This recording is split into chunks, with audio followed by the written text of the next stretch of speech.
할렐루야. 거룩하신 주 예수 그리스도의 이름으로 우리 영혼의 첫째 날 첫 번째 시간 하나님 말씀 증거하겠습니다. 먼저 우리 하나님 말씀 같이 찾겠습니다. 하나님 말씀 마가복음 5장 말씀 찾겠습니다. 마가복음 5장 25절에서 34절까지 말씀을 저와 성도님들 번갈아서 읽겠습니다. 마가복음 5장 25절에서 34절까지 말씀 저와 성도님들 번갈아서 읽겠습니다. 제가 먼저 읽겠습니다. 12해를 혈루증으로 앓는 한 여자가 있어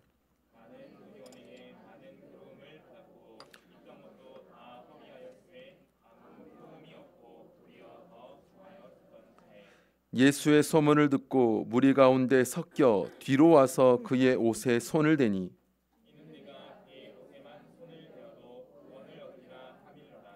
이에 그의 혈루 근원이 곧 마름에 병이 나은 줄을 몸에 깨달으니라.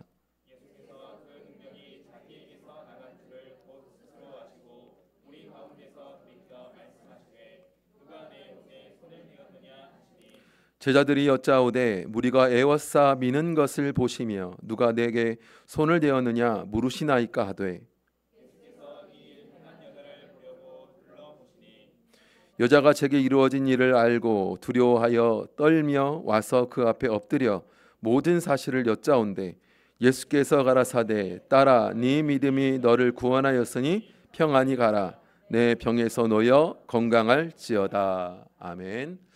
오늘 여기 있는 내용을 근거로 해서 예수님이 우리 삶의 희망입니다. 예수님이 우리 삶의 희망입니다 라는 제목 가지고 하나님 말씀 증거하겠습니다. 할렐루야, 반갑습니다. 먼저 감사드릴 것은 하나님께서 저를 우리 광주교회에 보내셔서 또 하나님 말씀을 전하라고 해주셨고 또 그런 전할 수 있는 기회를 제게 허락해 주심을 참으로 감사를 드립니다. 물론 우리 성도님들께서 하나님 말씀을 듣고 또 하나님 말씀 가운데 이렇게 할렐루야로 환영해 주심을 참으로 감사를 드립니다. 이번 영혼의 주제처럼 이번 영혼에 만나는 예수님의 말씀을 통해서 또 예수님의 모습을 통해서 우리 삶에 참된 희망이 바로 우리 예수님밖에 없구나라는 것을 다시 한번 마음 가운데 새기고 그 하나님께 감사할 수 있는 저와 여러분 되시기를 간절히 바랍니다. 이 시간을 시작할 때 우리 옆에 있는 분들과 함께 축복의 인사로 같이 시작했으면 좋겠습니다.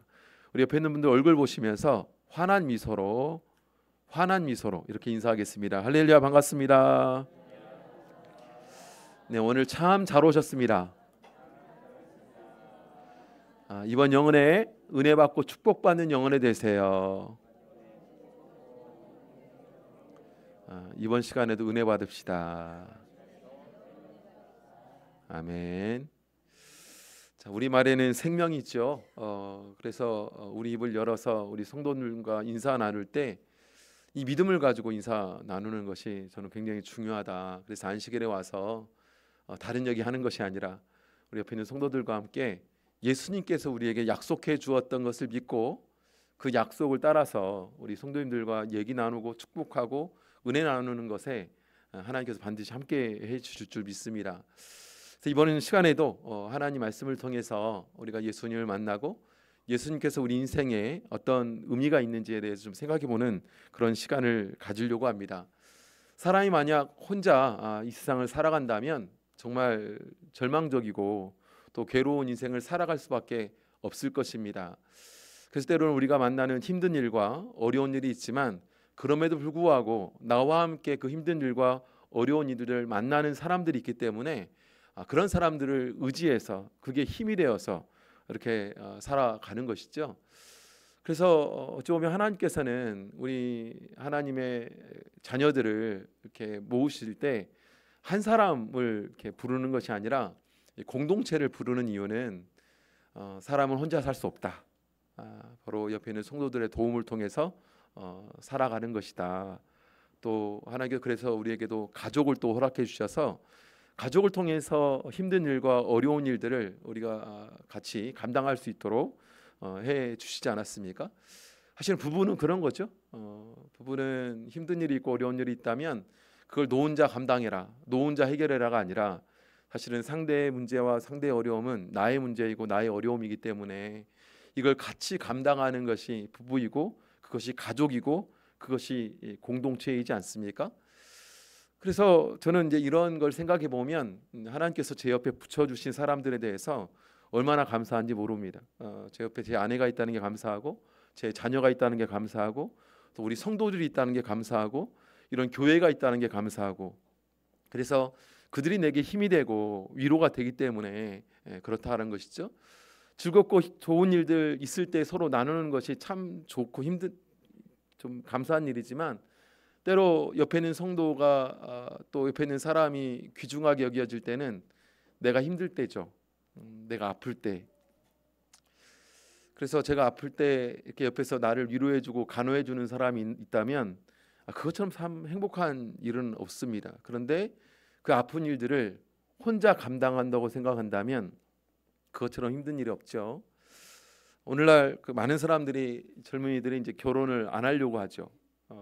그래서 결혼을 통해서 기쁨을 누리고 있는 저로서는 이해가 되지 않지만 많은 사람들은 이 결혼을 통해서 오히려 그것이 불편하고 그것이 내가 더욱더 즐거움과 기쁨을 누릴 수 있는 것을 방해한다라고 생각을 해서 많은 독고생들이 독고생 혼자 살아가는 사람들이 참 많습니다. 그래서 똑같이 돈을 벌어가지고 그걸 둘이 쓰는 것이 아니라 혼자 쓰는 것이 훨씬 많이 쓰니까 둘이 쓰는 것이 아니라 셋이 쓰는 것이 아니라 혼자 쓰는 것이 훨씬 나으니까 결혼도 안 하려고 하고 자녀도 안 낳으려고 하고 그래서 혼자서 살아가는 것 뭐 그것이 또 좋은 부분은 어느 부분 있겠죠. 그런데 결국에 그것이 내 삶에서 힘든 일고 어려운 일을 감당할 때 그럴 수 있는가. 그래서 독고생들 혼자서 사는 사람들이 늘어가면 늘어갈수록 최근에 뉴스를 보니까 고독사들 고독하게 혼자 죽음을 맞이하는 사람들도 굉장히 많더라고요. 그래서 고독생 혹은 독고생 혼자서 살아가는 사람들도 많이 있지만 그에 반해 혼자서 죽어가는 사람들도 참 많아진다. 그래서 제가 이제 아프고 힘들 때 제가 최근에 이제 저희 어머니 아픈 일을 같이 경험하면서 내가 아플 때 나 혼자만 홀로 쓸쓸히 외로이 그 아픈 일들을 감당하면 얼마나 힘들까 이런 생각이 들더라고요. 그것처럼 힘든 일은 없지 않을까라는 생각이 들었는데 사실 오늘 본문의 내용을 보면 홀로 자신의 아픔과 고통을 온전히 감당하는 한 여인에 대해서 우리에게 말씀해 주고 있습니다. 이 여인을 성경에서는 우리 25절에서 이렇게 말하고 있습니다. 12해를 혈루증으로 앓는 한 여자가 있다라고 말해주고 있지 않습니까? 혈루증이라는 병을 앓고 있으면서 혼자 온전히 그 병을 다 감당하고 있는 한 여인에 대해서 말씀해 주고 있습니다. 혈루증이라는 것은 여자가 어떤 한 달에 한 번 나오는 그런 정기적인 그런 피가 흘러 나오는 것이 아니라 바로 이 비정기적으로 나오지 말아야 될 때 피가 계속 흘러 나오는 병을 말해주고 있습니다. 이것을 오늘날 제가 찾아보니까 증식성 자궁 내막염 뭐 이렇더라고요. 그래서 찾아보니까 이것을 오늘날 뭐 시술 뭐 이런 거 통해서 나을 수도 있는 병인데 당시에는 이 병을 나을 방법이 없었습니다. 그래서 이런 병에 걸리게 되면 많은 사람들은 매번 이렇게 몸에서 피가 비정기적으로 흘러 나오다 보니까 점점 이제 몸이 마르는 겁니다. 피가 쭉쭉쭉 살이 쭉쭉 빠지는 거죠. 면역력도 약해질 수밖에 없습니다. 그러다 보니까 대부분의 사람들이 바로 이 병이 오래 가면 오래 갈수록 몸이 약해지고 그러다 보니까 이것으로 인해서 합병증이 걸려가지고 죽는 이들이 굉장히 많았다고 합니다. 그래서 많은 이들은 이것을 불치병으로 여겨져서 마치 버림받은 병이었습니다. 그래서 많은 여인들이 이걸 통해서 고통받고 괴로움을 당했다라는 것입니다. 그런데 아까 말씀드렸던 것처럼 왜 이 병에 걸리면 가족들이 이것을 같이 감당하는 것이 아니라 홀로 이 병을 다 감당해야 되냐면, 성경에서 구약에서 이 병에 대해서 이야기할 때 이 병은 굉장히 부정한 병이었어요. 그래서 레위기서 15장 25절에서 30절을 쭉 찾아 읽어보시면 좀 여러 가지 말로 복잡하게 좀 표현이 되어 있습니다. 나중에 한번 찾아 읽어보시면 좋겠습니다. 이 병에 대해서 말씀해 주고 있는데, 한마디로 추려서 말씀을 드리자면, 여인이 하혈을 하지 말아야 될 때 여러 날 계속되면 이 여인은 부정한 여인이다. 그래서 이 여인이 잔 침상, 앉은 의자, 입은 옷도 부정하다. 그렇기 때문에 그 침상, 의자, 그 사람이 입었던 옷도 만진 자도 부정하다. 그러다 보니까 당연히 이 여인을 만질 수가 있습니까? 그런데 한 집에서 만약 이 여인과 더불어 살고 있다면 이 여인과 같이 살 수 있습니까? 이 여인이 앉은 자리, 이 여인이 입었던 옷, 이 여인이 만졌던 물건 다 부정합니다. 그럼 이것 때문에 어떤 일이 벌어져야 되냐면 정결 예식을 해야 되거나 제사를 드려서 그 죄를 사해야 되는 이런 일들을 해야 되다 보니까 집안에서 어떤 여인이 이 병에 걸리게 되면 대부분은 집을 떠납니다. 그러니까 가족들도 함께 할 수 없다 보니까 이웃들과는 함께 할 수 있습니까? 함께 할 수 없으니까 이제 산에 올라가 가지고 산 중턱이나 이런 광야 같은 데 가 가지고 혼자 홀로 이것을 다 감당하고 하는 것이죠. 그래서 이 병에 걸리게 되면 이제 자기가 예민하게 이 피가 흐르는지 안 흐르는지를 계속해서 본인이 관리를 해야 됩니다. 그래서 만약에 피가 흐르지 않는 시기가 하루, 이틀, 3일, 4일, 5일, 7일째가 되면 7일째가 되면 이제 정한 것이 됩니다. 그러면 이것을 가지고 이 사실을 가지고 제사장에 가가지고 제가 7일째까지 하혈을 하지 않습니다. 이 병이 나았습니다. 그러면 제사장이 바로 이 여인이 가져온 제물을 가져다가 번제와 또 이 속죄제를 드리는 거예요. 왜냐하면 부정한 것에서 사함 받으려면 속죄제를 드려야 되는 겁니다. 그래서 8일째 될 때 가가지고 그럼을 통해서 이 제사장을 통해서 이 여인이 자유함을 누렸다라는 것을 이렇게 확인받게 되는 거죠. 그러니까 이 여인이 이 앉은 자리에서 앉은 자리, 누운 자리 또한 만지는 것이 부정하다 보니까 절대적으로 가족과도 함께 할 수 없고 또 이웃과도 함께 할 수 없고 이 병을 온전히 자기 혼자 감당합니다. 얼마나 힘들었을까요? 그래서 이 여인이 이 병에 걸리게 되면 많은 사람들이 이 여인을 피할 수밖에 없습니다. 왜냐하면 이 여인을 만지는 것 자체가 부정하게 되다 보니까, 그래서 부정하게 되는 것 때문에 이 여인을 이제 피할 수밖에 없죠. 그러니까 이 사람도 예민해지는 겁니다. 사람들이 혹시 내 병에 대해서 알면 어떻게 하지? 그러니까 오늘날 우리나라는 뭐 더우면 바로 씻고 더러우면 바로 씻는데 그 나라는 이제 물이 없잖아요.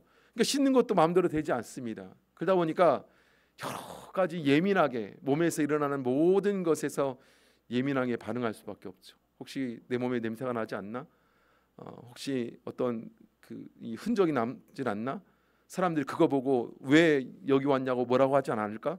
아마 이런 일로 당하기도 했을 것입니다. 여기 내용을 보면 많은 사람을 만났고 많은 의원을 찾아갔다는 내용을 보면 아마 많은 사람들로부터 이런 취급을 받았을 거예요. 그러다 보니까 이 여인은 12년 동안이나 이 병이 낫지가 않았습니다. 12년 동안 이 병이 낫지 않았다는 이야기는 어떤 얘기냐면 12년 동안 이 병의 고통을 당했다는 얘기고 12년 동안이나 사랑하는 이웃들과 가족이 떨어져 지냈다는 거고 12년 동안이나 사람들과 같이 할 수 없었기 때문에 이 모진 고통과 이 병을 온전히 혼자 이걸 감당했다라는 것으로 이해된다라는 것입니다. 그래서 거기에 이 병이 고쳐지기 위해서 이 여인은 얼마나 노력했겠습니까? 그래서 오늘 본문의 내용을 보면 26절에 이렇게 말씀해주고 있죠. 많은 의원에게 많은 괴로움을 받았고 있던 것도 다 허비하였으되 아무 효험이 없고 도리어 더 중하여졌던 차에라고 말해주고 있습니다. 그러니까 이 여인 12년 동안 이 병이 낫기 위해서 얼마나 노력했는가, 얼마나 동분서주했는가에 대해서 말씀해주고 있죠. 그러니까 가족들이 이 여인이 이런 병이 걸리다 보니까 가족들이 가만히 있겠습니까? 백방으로 다니면서 이 병에 좋은 이 약초가 뭔가, 이 병을 잘 고치는 의원이 누구인가. 오늘날 가족 중에 뭐 큰 병에 걸리게 되면 막 온통 주파수를 높여가지고 막 찾아내지 않습니까? 그런 것처럼 온 가족이 붙어가지고 이렇게 노력해봤는데 되지가 않는 겁니다. 이 의사 만나봐도 안 되고 저 의사 만나봐도 안 되고, 오죽했으면 많은 사람들 만나봐가지고 같은 해결법을 다 동원해봤는데 결국에 남아진 건 뭐냐면 더 몸이 더 악화되고, 심지어 많은 의원을 통해서 돈도 다 잃어버린 거죠. 최악의 상황이 벌어진 겁니다. 그러니까 우리가 이 여인처럼 만약 큰 병에 걸리게 되면 우리는 어떻겠어요? 여기저기 다니면서 최선을 다해서 돈을 들이지 않겠습니까? 돈이 얼마나 들어도 괜찮아, 이런 마음으로 하지 않았겠어요? 죽을 수 있는 병인데 왜 안 하겠습니까? 그래서 나름대로 유능한 의원을 만나가지고 이 의원을 통해서 나을 수 있다라는 그런 이 소식을 듣게 되면 깊은 꿈을 가지고 그 의원을 만나러 가는 거죠. 돈을 짊어지고 가는 거죠. 그런데 그런 치료 행위를 통해서 해봐도 안 되는 겁니다. 희망이 절망으로 바뀌는, 이것이 반복적으로 나타나는 겁니다. 뿐만 아니라 이 여인을 알아보는 사람들이 왜 이 마을에 내려와 가지고 우리로 부정할 수 있는 일들을 왜 만들어내냐라는 손가락질도 받았을 것이고 핀잔도 들었을 것이고, 그러니까 사람들에 대해서 얼마나 큰 두려움이 있었겠어요. 그래서 이 여인은 이제는 도저히 12년이나 되는 시간을 통해서 자기가 할 수 있는 모든 방법, 사람을 동원한, 그리고 의원을 동원한, 자기의 지식과 재물과 자기 힘을 다 동원해서 이 큰 문제를 해결해 보고자 노력했지만 해결이 되지 않았습니다. 기대가 절망으로 바뀌는, 희망이 절망으로 바뀌는 반복적인 삶. 그래서 이 12년이라는 이 시간은 성경에서 완전수잖아요.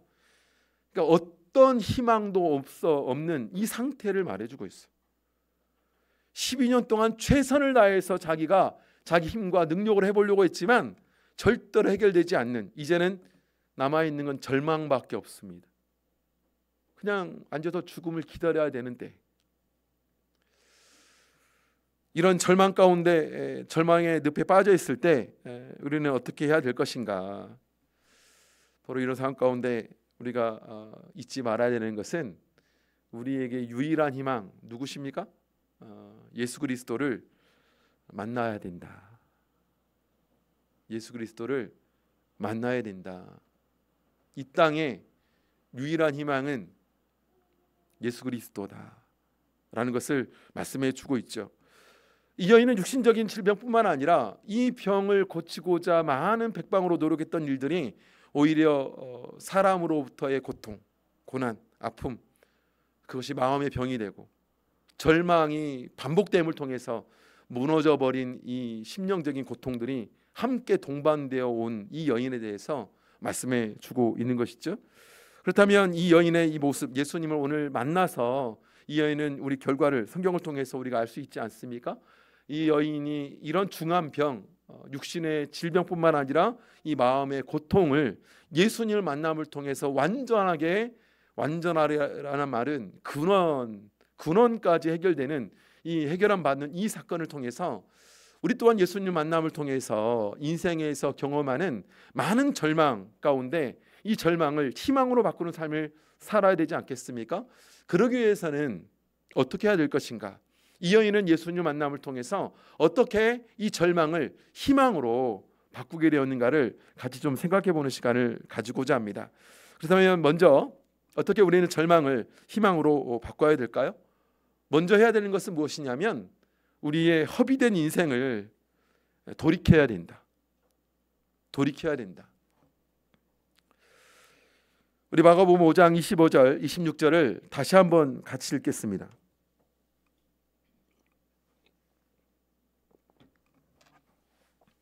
마가복음 5장 25절, 26절 함께 읽겠습니다. 시작. 12해를 혈루증으로 앓는 한 여자가 있어 많은 의원에게 많은 괴로움을 받았고 있던 것도 다 허비하였을 때 아무 효험이 없고 도리어 더 중하여졌던 차에. 이 여인에게 벌어진 문제는 크게 두 가지죠. 하나는 아까 말씀드렸던 것처럼 육신의 질병입니다. 육신의 질병이 걸리게 되고 또 육신의 질병을 고치는 그런 과정에서, 그리고 이 육신의 질병을 바라보는 사람들을 통해서 얻어진 이 마음의 고통, 이 마음의 고통과 마음의 질병이 그에게 동시에 왔다라는 겁니다. 서론에서 말씀드렸지만 이 여인은 12년이나 되는 시간 동안에 혈루증을 통해서 날로 몸이 쇠약해져 갔습니다. 그리고 가족과 떨어져서 지낼 수밖에 없었다는 거죠. 또한 그래서 내가 알고 있는, 내가 의지하고 지냈던 많은 이웃들과 이제 떨어져서 살아갈 수밖에 없었습니다. 그래서 그런 가운데 느낄 수밖에 없는 마음은 외로움이죠. 그래서 이 여인을 보면서 느꼈던 건 오늘날 수 없는 하나님의 은혜가 있지만 내 옆에 사람을 붙여놓은 곳이 가장 큰 또 은혜 아니겠는가, 이런 생각을 또 해보게 됩니다. 우리들은 축복은 뭔가 특별해야 될 것처럼 여기지만 사실은 내 옆에 나를 걱정해 주는 사람이 있는 것으로, 그게 축복이죠. 그게 은혜입니다. 그걸 볼 줄 알아야 하나님의 특별한 은혜도 볼 줄 아는데, 여기 있는 이 여인을 보면 더더욱 그러하다라는 겁니다. 그래서 이 여인은 이런 병에 더 갈수록 백방으로 해결책을 찾아보려고 노력했다는 것을 말씀해주고 있습니다. 그가 알고 지냈던 수많은 이웃들이 이 여인을 안타깝게 보지 않았겠습니까?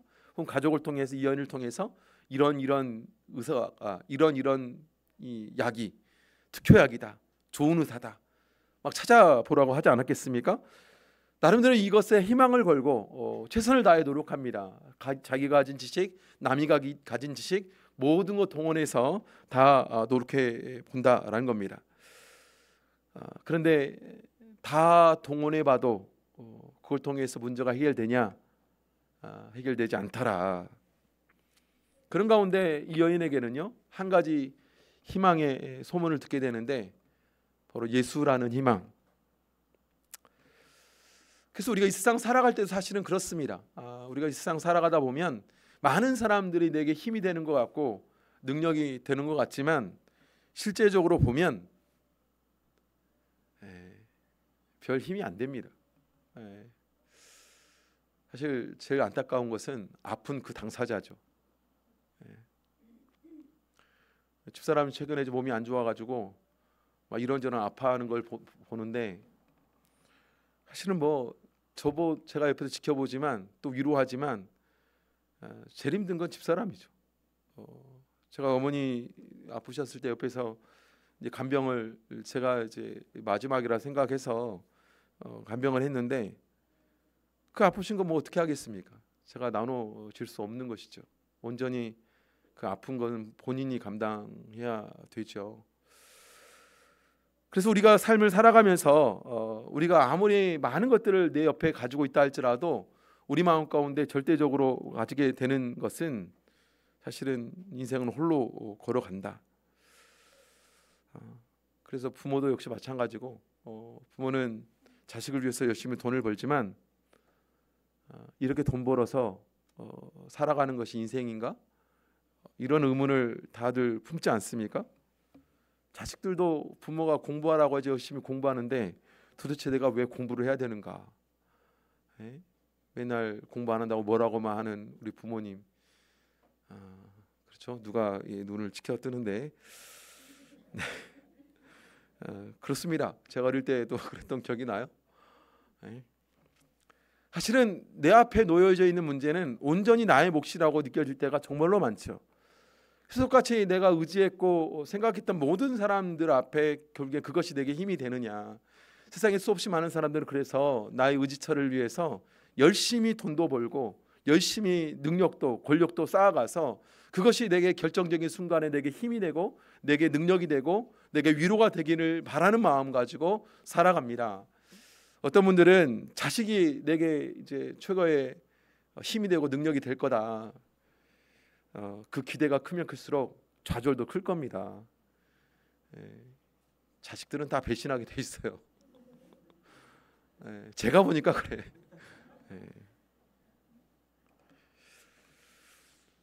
자식 의지하는 만큼 실망도 클 수밖에 없습니다. 홀로 서는 거예요. 남편은 어떻습니까? 제가 한 설교를 했었는데 요한복음 4장에 보면 사마리아 여인이 있잖아요. 사마리아 여인의 여러 삶의 특징들이 있는데 그 중에 하나는 이제 사마리아 여인이라는 신분도 있지만 하나는 뭐냐면 이 여인에게는 5번 결혼했다가 5번 이혼하고 6번째 남편하고 살고 있습니다. 예수님이 그걸 알아요. 그래서 이 여인이 왜 5번이나 결혼을 했을까? 6번이나 결혼을 했을까? 그리고 5번 이혼하고 왜 6번이나 결혼을 했을까? 나름대로 기대가 있었지 않았겠습니까? 첫 번째 남편, 두 번째 남편, 세 번째 남편. 이 남편은 좀 다르겠지. 이 남자는 좀 다르겠지. 그런데 이게 충족이 안 되는 거잖아요. 그다음에 첫 번째 남편, 두 번째 남편, 세 번째 남편, 별반 다르지 않는 이 남편들. 그랬더니 한 모친이 앞에 앉아가지고 뭐라고 말씀하시는지 아세요? 그놈이요. 네, 그러시더라고요. 네, 그놈이죠. 네, 아내한테는 뭐라고 해야 되나 모르겠지만 어쨌든 남편으로도 해결이 안 되고 아내로도 해결이 안 됩니다. 결국에는 이 세상에서 내가 보이는 것을 통해서 능력을 얻고 힘을 얻는다는 것은 불가능한 일입니다. 결국에는 그 앞에 모든 문제 앞에 홀로 서는 것이 세상 살아가는 인간의 안타까운 고통이죠. 그럴 때 우리는 알아야 됩니다. 이 세상에서 그런 인생을 살았다면 돌이켜야 된다. 결국 세상에 어떤 것에도 희망을 걸고 기대를 가지고 살아간다 할지라도 그 기대의 크기만큼 비례해서 실망도 커질 거다. 그럴 수밖에 없다. 그래서 우리는 어떻게 해야 됩니까? 바로 돌이켜야 되는데 어떻게 돌이켜야 됩니까? 예수님에 대한 믿음으로 돌이켜야 된다. 이게 두 번째 우리가 생각해 볼 수 있는데요. 27절부터 28절 보겠습니다. 마가복음 5장 27절 28절 함께 읽겠습니다. 시작. 예수의 소문을 듣고 무리 가운데 섞여 뒤로 와서 그의 옷에 손을 대니 이는 내가 그의 옷에만 손을 대어도 구원을 얻으리라 하밀러라. 이 여인은 대단한 믿음의 모습을 보여주고 있습니다. 그것은 무엇이냐? 이 여인은 수많은 의원을 다 가보았지만 나음을 입지 못했어요. 그런데 예수님에 대한 소문을 듣고 예수님에 대해서 예수님이 어떤 분인지에 대한 그런 소문을 듣고 나서 그가 가지게 된 믿음은 무엇이냐면 내가 그의 옷에만 손을 대어도 구원 얻는다. 이 여인에게서 구원은 무엇입니까? 이 12년 동안이나 고통받았던 이 병에서 자유를 누릴 수 있다. 이걸 말씀해 주고 있는 것이죠. 내가 그의 옷에만 손을 대어도 구원 얻으리라. 사실 이 믿음이 쉬운 믿음이 아닙니다. 그런데 정말로 확고한 믿음이죠. 내가 예수님께 기도하면 확실히 이루어진다. 우리 성도님들은 그런 믿음만 있다면 얼마나 좋을까요? 많은 경우에 그렇게 되기가 쉽지가 않습니다. 그런데 이 여인은 예수님의 옷만 만져도 이 병 나을 수 있어 라는 마음 가운데 확고한 믿음을 그가 가졌다라는 것을 여기 이 고백을 통해서 짐작해 볼 수가 있다라는 겁니다. 근데 우리가 생각해 보면 이 믿음이 갑작스럽게 생길 수 있는 믿음이냐? 그렇지 않습니다.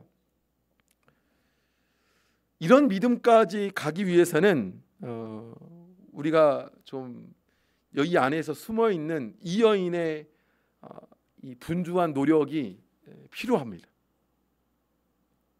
그래서 우리의 믿음이 좀 성숙해지고 성장하려면 반드시 이 여인이 가졌던 그 믿음의 동인들, 왜 이런 믿음을 가지게 되었는가에 대한 원인을 좀 생각해 봐야 되는데, 첫 번째는 뭐냐면 이 여인이 예수님의 기적을 직접 보지는 못했지만 이 여인은 그 소문을 들었다.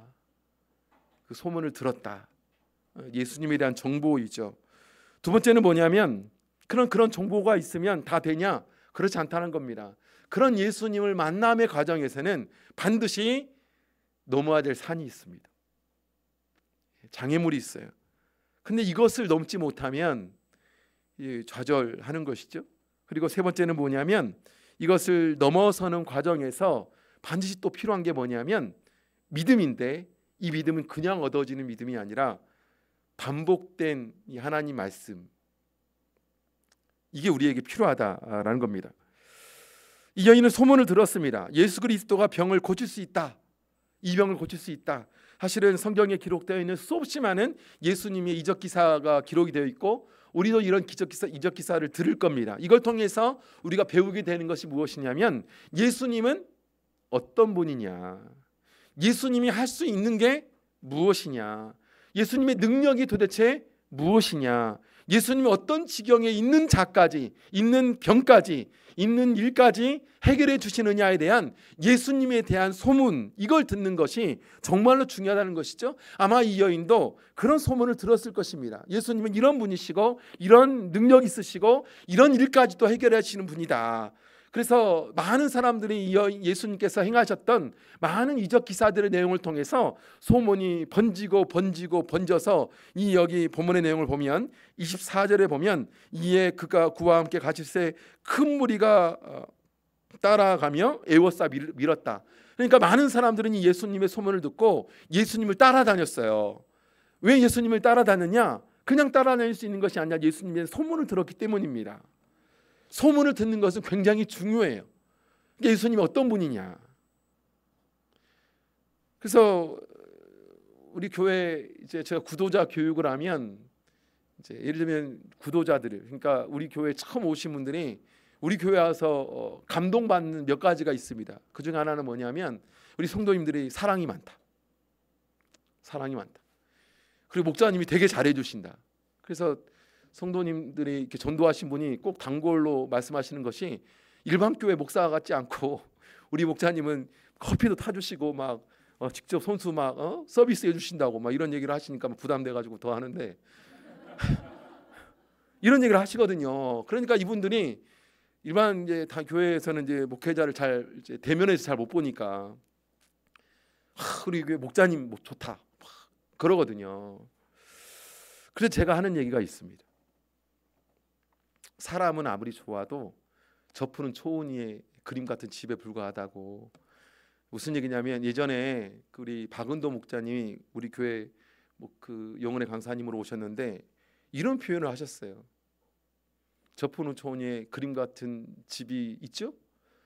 근데 그것도 멀리 보면 저 푸른 초원 위에 그림 같은 집이지만 가까이 가보면 그 저 푸른 초원 위에는 개똥도 있고 소똥도 있고 쓰레기도 돌아다니고 그런다. 가까이 가면 가까이 갈수록, 알면 알수록 실망할 수밖에 없는 것이 사람이다. 제가 이런 얘기를 해요. 제가 우리 오신 선생님한테 제가 감추고 있는 거예요. 제가 얼마나 나쁜 사람인데요. 제가 이런 얘기 하거든요. 정말 나쁜 사람인데요. 착하려고 노력하는 사람이에요. 그런데 예수님께 관심 가지셔야 됩니다. 우리 오신 선생님이 진짜 믿어야 되는 것은 우리 교회에 있는 예수님이에요. 예수님이 어떤 분인가를 아셔야 됩니다. 예수님이 어떤 능력이 있는 분인가를 아셔야 돼요. 예수님에 대한 능력을 아는 만큼 내가 하나님 예수님께 의지하는 이 폭도 넓어지는 거예요. 예수님에 대해서 알아야 돼요. 예수님에 대해서 알아야 내가 어떤 일이 벌어졌을 때 그것이 예수님께서 해결해 줄 수 있는지 없는지를 알 수가 있잖아요. 근데 예수님에 대한 관심이 없어요. 사람에 대해서만 관심이 있어요. 저분은 누군가, 저분이 나한테 잘해줬는데, 저 목자님이 잘해줬는데 목자님한테 관심 가지지 말고 예수님한테 관심 가지셔야 되잖아요. 그래서 우리는 예수님에 대해서 열심히 성경을 통해서 배워야 됩니다. 예수님이 어떤 분이냐, 예수님이 어떤 능력이 있느냐. 그래서 여러분들이 밖에 나가서도 자랑해야 될 거 뭐냐면 우리 교회 성도님, 물론 뭐 성도님도 자랑해도 됩니다. 그런데 실제적으로 여러분이 자랑해야 될 분은 예수님이에요. 왜냐하면 그 말 듣고 예를 들면 우리 교회 성도님들 정말 좋아요, 우리 목사님 정말 좋아요 이렇게 얘기를 하면 그분이 와가지고 에이 똑같은데 그런 경우도 있잖아요. 그럼 어떻게 합니까? 사람은 그럴 수 있어요. 그런데 우리는 예수님한테 관심을 가져야 돼요. 이 여인 또한 마찬가지였습니다. 다른 것에서가 아니라 예수님에 대한 소문을 들으니까 이분한테 내가 구하면 이분의 옷만 만져도 이 여인이 예수님에 대해 소문을 얼마나 잘 들었으면 예수님의 옷자락만 만져도 내가 병이 나을 것 같아. 그래서 예수님에 대해 잘 알아야 됩니다. 이게 먼저예요. 그래서 성경은 뭐라 말하고 있습니까? 믿음은 어디서 나요? 들음에서 난다. 들음에서 나는 거예요. 로마서 10장 17절에 기록되어 있지 않습니까? 그런데 듣는 것으로 끝나면 안 된다라는 겁니다. 그래서 예수님께 나와야죠. 예수님께 나와야죠. 그러니까 그런 예수님이 계십니다. 예수님께 예수님에 대해서 알고 있어요. 그러면 내가 그 예수님의 아는 능력만큼 내가 내 삶에서 벌어진 많은 문제들이 있고 힘든 일들이 있고 절망스러운 일들이 있으면 그 절망스러운 일들, 힘든 일들, 그 모든 것들을 이제 가지고 어디 나와야 돼요? 내가 아는 예수님께 나와야 되잖아요. 그런데 안 나와. 물론 왜 안 나올까요? 어려움이 있죠. 이 여인에게도 마찬가지입니다. 예수님 앞에 나올 때 어려움이 있는 거예요. 어떤 어려움이 있습니까? 이 여인에게서 트라우마처럼 있는 것이 무엇이냐면 사람이 많은 곳을 이 여인은 참 가기가 어려운 사람입니다. 왜냐하면 사람 많은 곳에 갔다가 그 사람들이 나를 알아보면 어떻게 합니까? 가가지고 여기 아까 말씀드렸던 24절에 보니까 그와 함께 가실새 큰 무리가 따라가며 에워싸 밀었어요. 그만큼 허다한 무리가 예수님과 함께 가는데 그 허다한 무리 앞에 섞여서 예수님을 만난다는 것은 쉬운 일이 아니에요. 내가 갔다가 이 사람들이 나를 알아보면 어떻게 하나?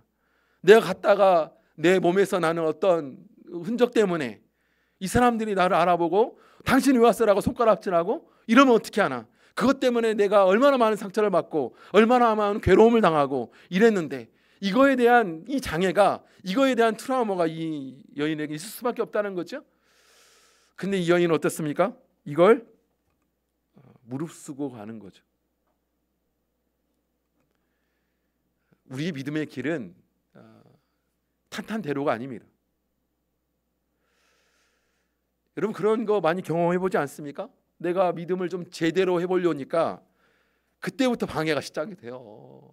이번에도 저희가 세례식 하는데 세례 교육, 구도자 교육받고 세례 교육받은 한 자매님이 계시고 자녀가 셋인 자매님이 계시는데 이 자매님이 우리 교회 나올 때 남편한테 그랬대요. 난 이제 교회 나갈 거라고. 그랬더니 언제 가냐고. 토요일에 간다고. 토요일 나가는 교회? 특이하긴 한데 나는 좋지. 그러시는 거예요.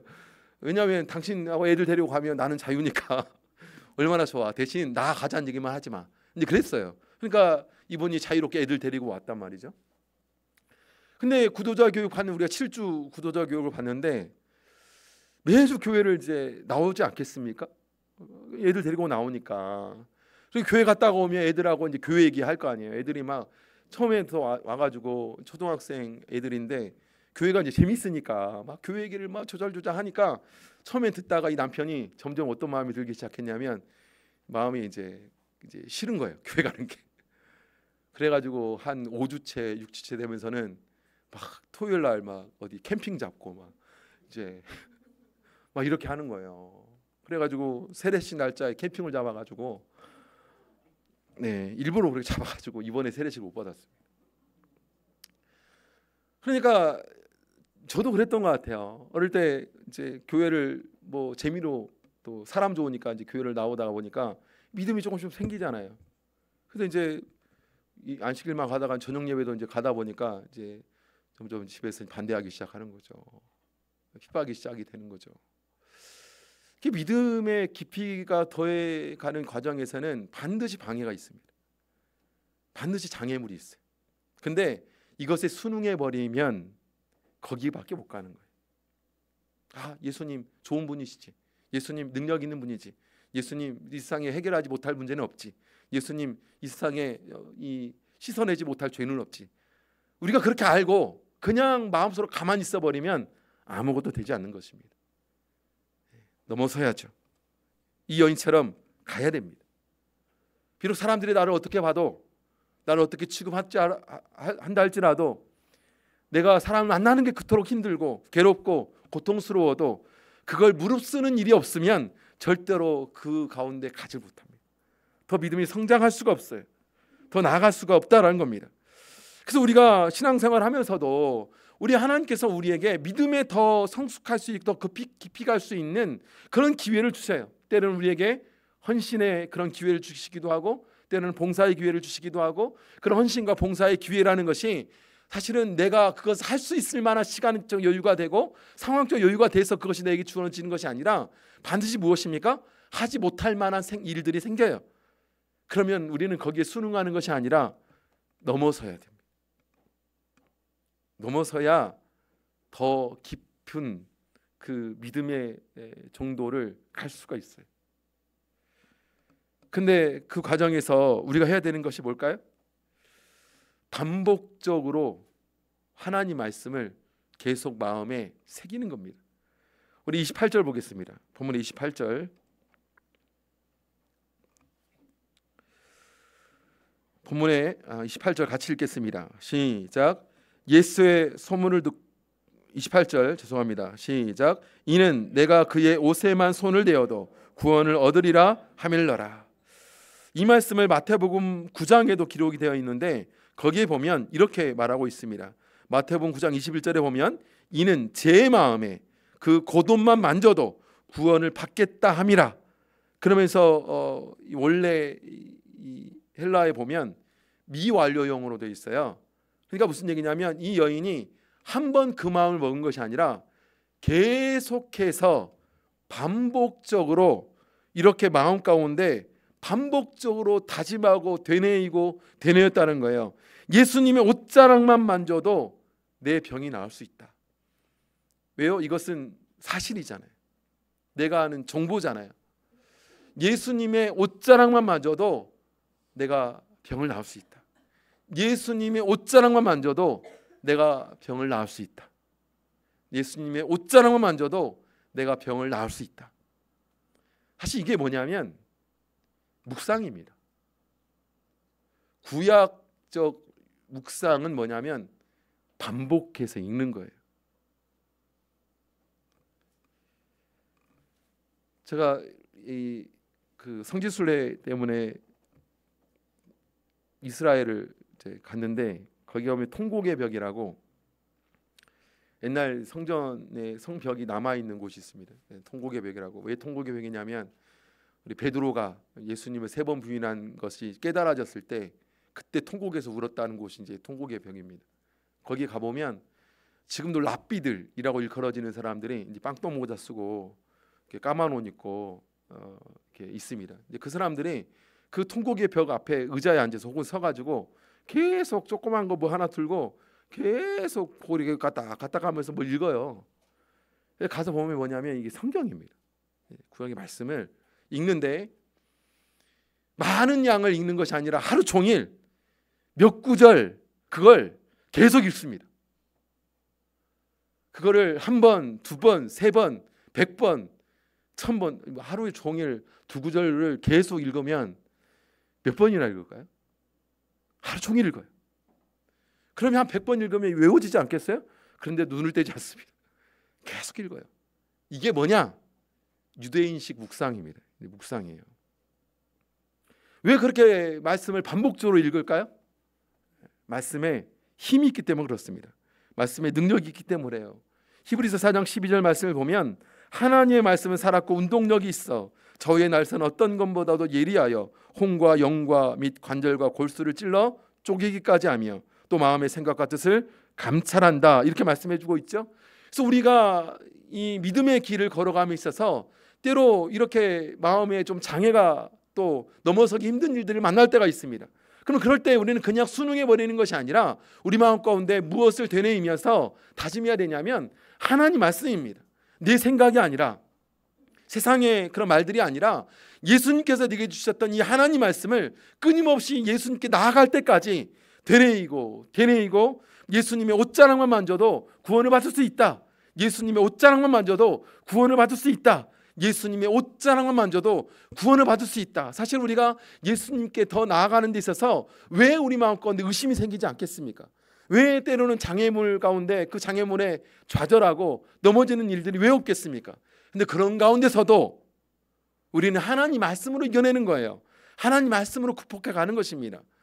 그래서 결국에는 내 생각이 나의 행동을 주관하는 것이 아니라 하나님 말씀이 결국에 내 삶을 주관할 수 있도록, 내 생각을 주관할 수 있도록, 내 의지를 가지게 할 수 있도록.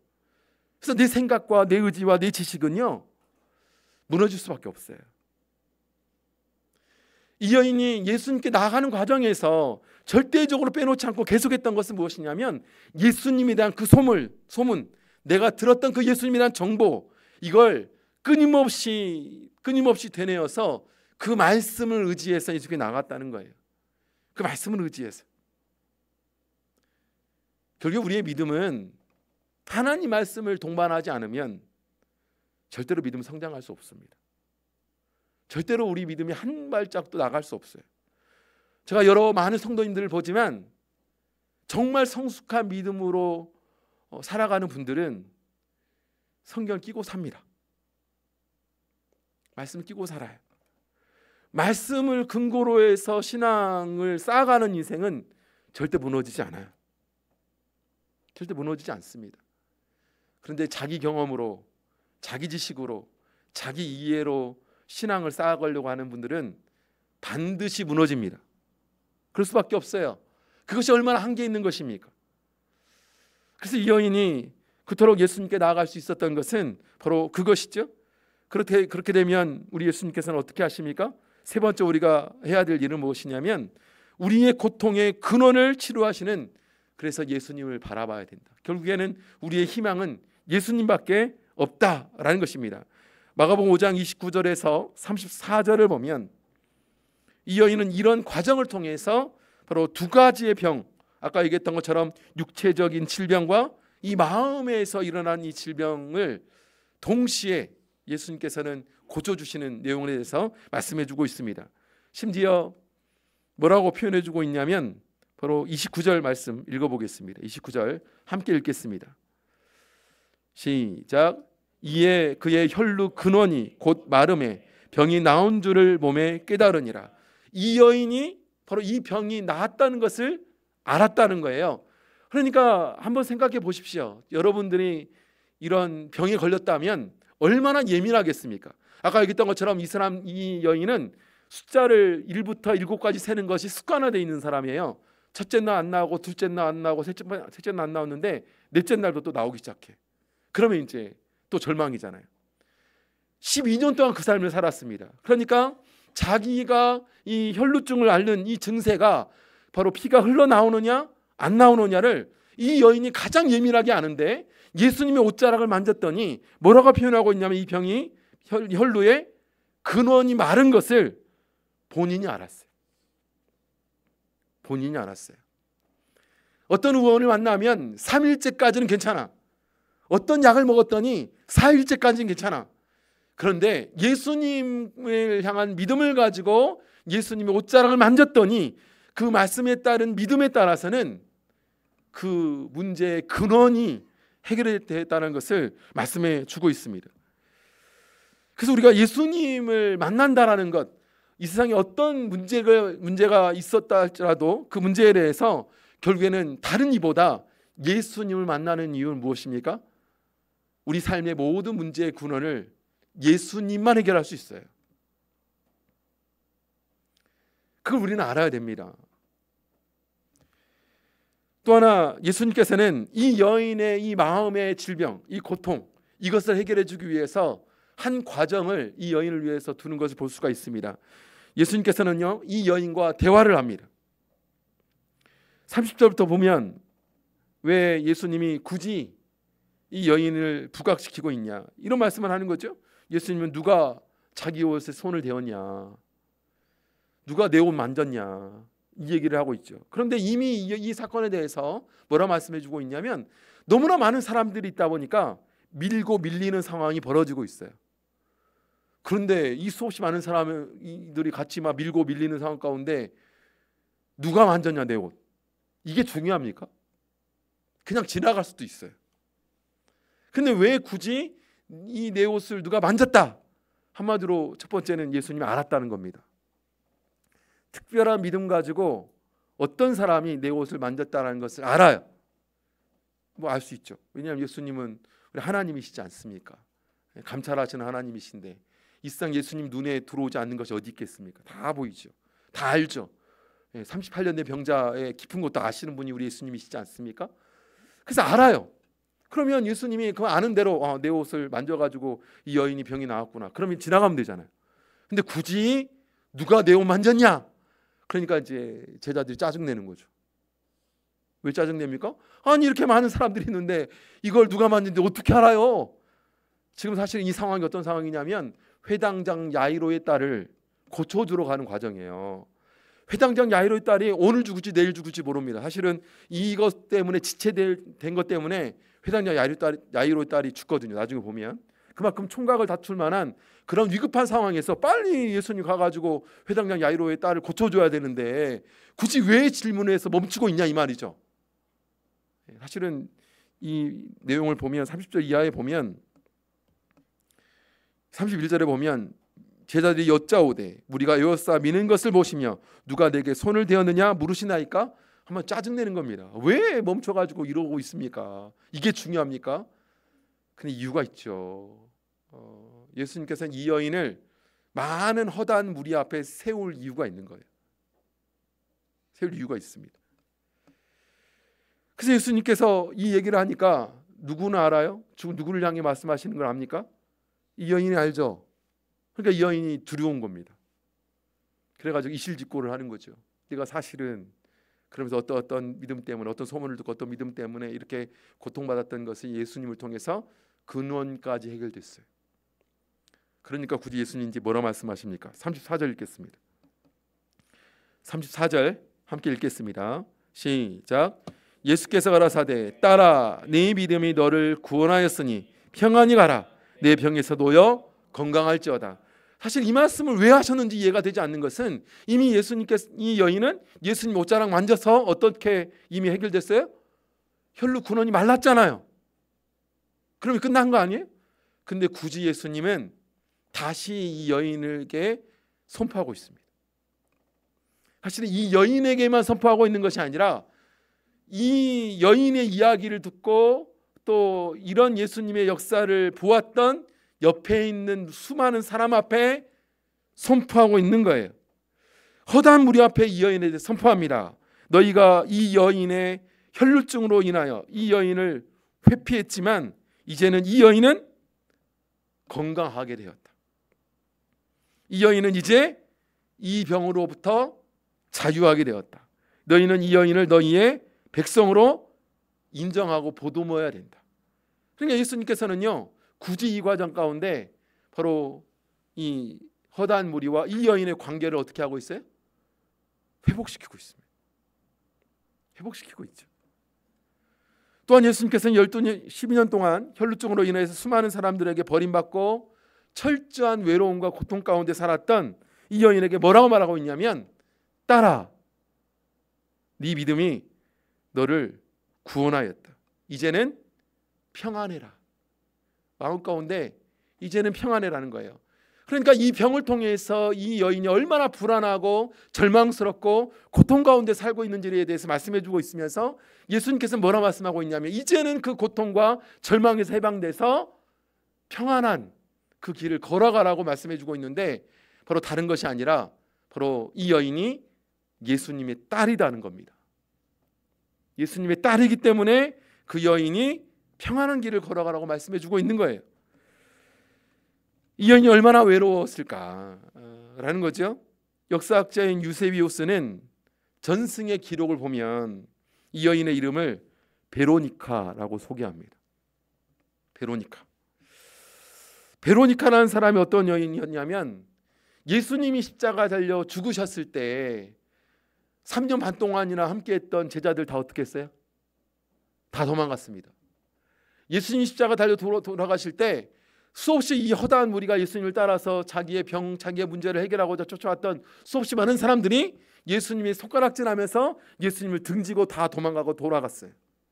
그런데 예수님의 딸이라고 일컬음받아 평안의 선물을 받은 이 여인은 예수님의 곁을 떠나지 않고 십자가 달려 죽으실 때에도 예수님을 떠나지 않고 예수님 곁에 있었던 여인, 예수님께서 죽으시고 부활하실 때 그 무덤가에 갔던 이 여인, 그리고 바로 사도시대에도 이름이 알려질 만큼 바로 교회를 위해서 헌신했던 이 여인에 대해서 말씀해주고 있습니다.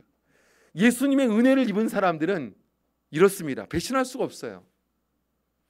철저하게 예수님을 통해서 마음의 병을 해결받고 육신의 질병의 근원을 해결받는 이 일을 통해서 예수님의 은혜를 받았던 이 여인은 예수님께서 철저하게 필요했던, 우리가 필요했던 그곳에 이 여인은 예수님을 배신하지 않고 예수님 곁을 떠나지 않고 예수님과 함께 그 모든 일들을 다 감당했다라는 것입니다. 우리가 삶을 살아가면서 내 능력과 내 힘과 내 지식으로 해결하지 못하는 일들을 반드시 만납니다. 그걸 통해서 우리가 얻어지는 일들은 절망이고 결국에는 내 힘의 이 한계를 느끼게 되는 것이죠. 그때 우리는 바로 이 여인이 예수님을 찾았던 것처럼 예수님을 찾으셔야 됩니다. 우리 삶에서 만나는 이 모든 일의 근본적인 해결은 예수님을 통해서 해결을 받을 수밖에 없고 결국 우리의 희망은 예수님이다라는 것이죠. 모쪼록 앉아 계신 우리 성도님들이 이 말씀을 따라서 내가 세상의 삶을 살아가는 동안에 어떤 경우에도 예수님께 은혜 받은 우리로서 예수님을 배신하지 아니하고 등지지 아니하고 마치 은혜 받은 베로니카처럼 우리도 예수님과 함께 바로 이 평안의 삶을 살아갈 수 있는 저와 여러분 되시기를 주의 이름으로 축원드립니다. 함께 묵도하겠습니다.